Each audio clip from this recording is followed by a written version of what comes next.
Through this video, we will learn how to play Zefiria, a game by Simona Greco and Marco Rava for 1 to 4 players. It will last about 30 minutes. It's edited by Playagame Edizioni. Zefiria was hit by an unprecedented catastrophe, and its flying islands move randomly. Players will act as wind spirits and will collaborate to restore the order on Zefiria before time's up.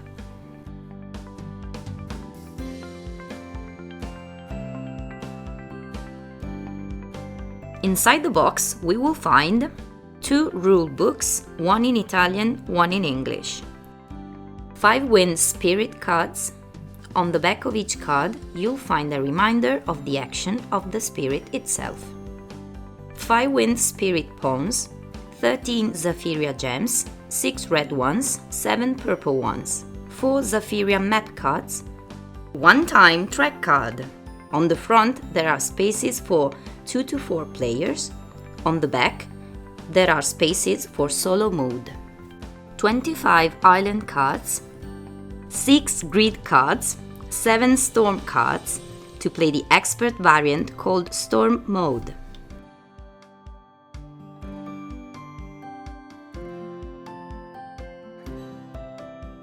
First of all, shuffle the island cards face down. Then place them face up in a 5x5 grid. Pay attention to rotate the islands towards the same direction. Now, each player will choose a spirit card, or it will be assigned randomly. The corresponding spirit pawn will be given to each player. Select the first player randomly. Now, starting by the first player, then clockwise, each player chooses one of the 4 island cards situated at the Zefiria corners. In a 2 players game, wind spirits pawns must be placed at opposite corners. These 2 ones or these 2 ones. The first player takes the time track card. The 2 to 4 players side must be face up. Place the amount of purple gems on it, depending on the number of players. 6 gems for 2 players, 5 gems for 3 players, 4 gems for 4 players. Each player is given a Zefiria map card. We're ready to start.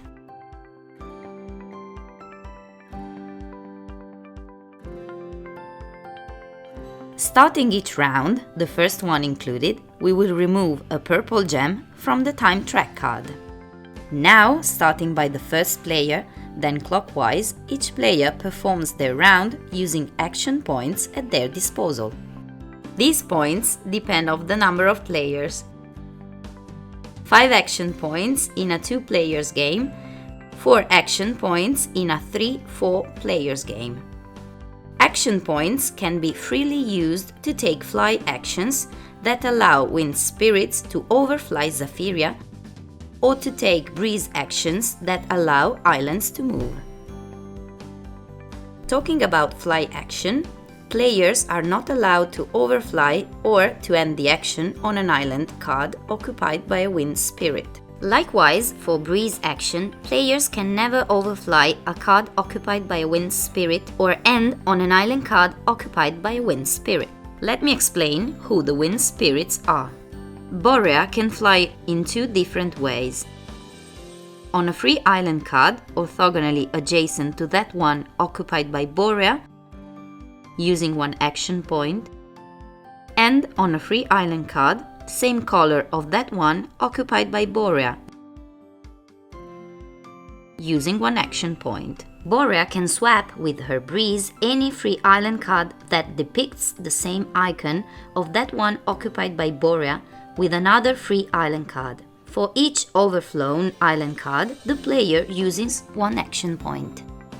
You can move this island with this icon with this other one.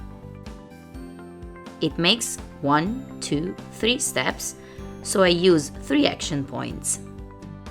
Jugo can fly in 2 different ways. On a free island card, orthogonally adjacent to that one occupied by Jugo, using 1 action point. Or on a free island card, with the same icon of that one occupied by Jugo. For example, this one, or this one, or this one, using one action point. Jugo can swap with his breeze any free island card of the same color occupied by Jugo with another free island card. For each overflown island card, the player uses one action point. For example, you can swap this card with this one, using 1, 2, 3, 4 action points. Etesia can fly in two different ways. On a free island card, orthogonally adjacent to that one occupied by Etesia, using one action point. On a free island card, along the diagonals from that island card that Etesia occupies, for example here, here, or here, using one action point. Etesia could move in this way using two action points. One action point for the first fly, one action point for the second one. Etesia can swap with her breeze any free island card orthogonally adjacent to that one occupied by Etesia with another free island card. It costs one action point for each overflown card. For example, I can move this card in this position using 1, 2 action points. Skyron can fly in two different ways. On a free island card orthogonally adjacent to that one occupied by Skyron, using one action point. Or he can move using his breeze. Skyron's breeze allows to swap the island card where he is on with another free island card. For each overflown card, the player uses one action point. For example, we can swap this card with this one using 1, 2, 3, 4 action points. After the breeze, Skyron has to decide the island card where to fly on. At the beginning of his turn, at no cost, Austro has to be moved outside Zefiria grid. Austro can fly all around the external perimeter on Zefiria grid, ending his movement aside any free island card, using one action point. Austro can swap and overfly with his breeze exclusively island card in the column or in the line that intersect that island card where Austro is aside. For each overflown card, the player uses one action point. For example, you can swap this card in the line with this card in the column using 1, 2, 3, 4 action points. At the end of his turn, Austro will place his pawn back on the island card which he is next to. Players will continue playing the following rounds until the last purple gem is removed from the time track card. This one will be the last round players can play. Then they will take their actions and at the end of the round they evaluate the island card's placement.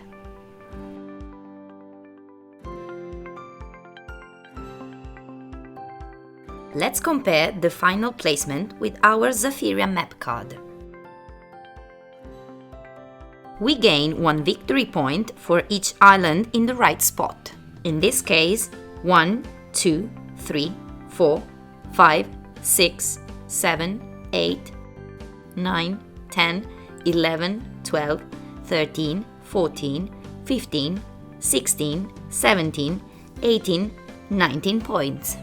We lose one victory point for each island card on the right line on the wrong spot.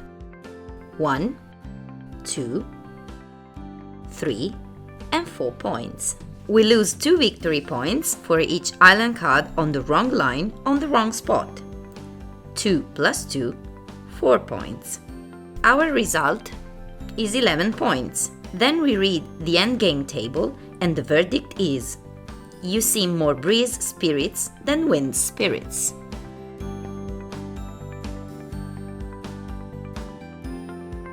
Let's see how to play Storm mode. First of all, set the game as we have done before. Take the Storm cards, shuffle them to form a face-down deck and place it on one side of Zefiria. Shuffle the grid cards. Rotate randomly each single card and place the deck near the Storm deck. Lastly, take the red gems and place them at your fingertips. The first round begins as the standard setup.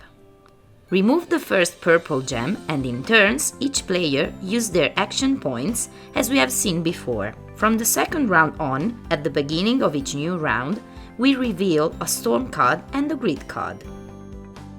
Cards with a straight arrow, like this one, are called blizzard cards. Reveal the grid card, then identify the target island card. This card in this case. Then reveal the next target card and move following direction and steps indicated by the number of the card. Moving 1, 2, 3 steps down, we find this new card. Swap both the cards.